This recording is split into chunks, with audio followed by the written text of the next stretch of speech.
ষষ্ঠীর দুপুরে মণ্ডপে মণ্ডপে চুটিয়ে ঠাকুর দেখা চলছে, কিন্তু মনে একটা প্রশ্ন আছে, ওয়েদার কেমন থাকবে? সেরকমই জানিয়ে রাখি, পুজোর শেষ লগ্নে নিম্নচাপ, তাই ভারী বৃষ্টির সতর্কতা রয়েছে।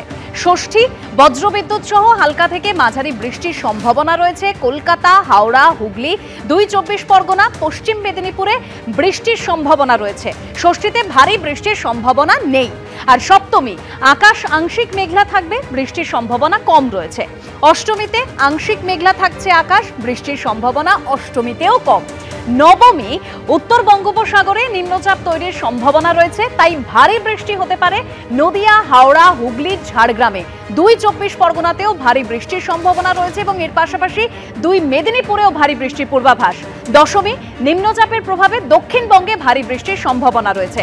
আর একাদশীতে দক্ষিণবঙ্গের একাধিক জেলায় ভারী বৃষ্টির পূর্বাভাস।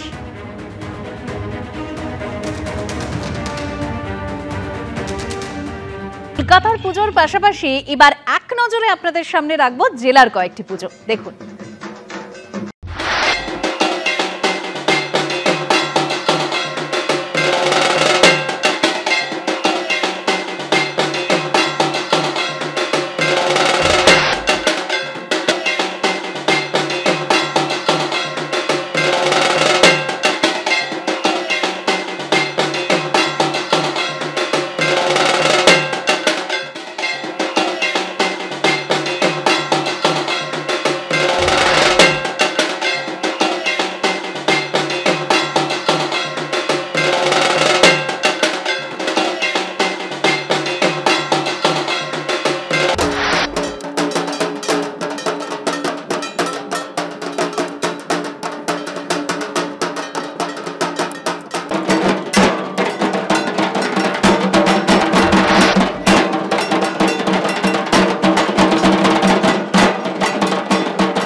এবার অন্যতম পুজো মণ্ডপ বরিশা ক্লাবের পুজো আপনাদের সামনে তুলে ধরবো। তাদের এবারের থিম শূন্য পৃথিবী। ৩৭তম বর্ষে সার্কাসের জীবন কথা দিয়ে সাজিয়ে তোলা হয়েছে পুজো মণ্ডপ। শারদানন্দ রূপকার্থে সেরার পুরস্কার পেয়ে গেছে বরিশা ক্লাব।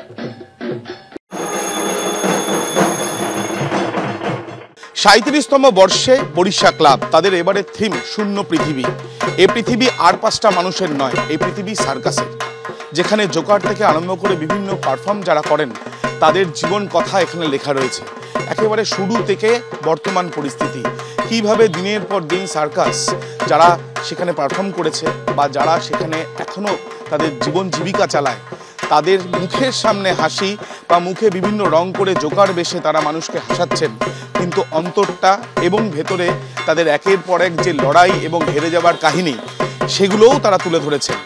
সব মিলিয়ে শারদানন্দ ২০২৫-এর রূপকর্থে সেরা বরিশা ক্লাব।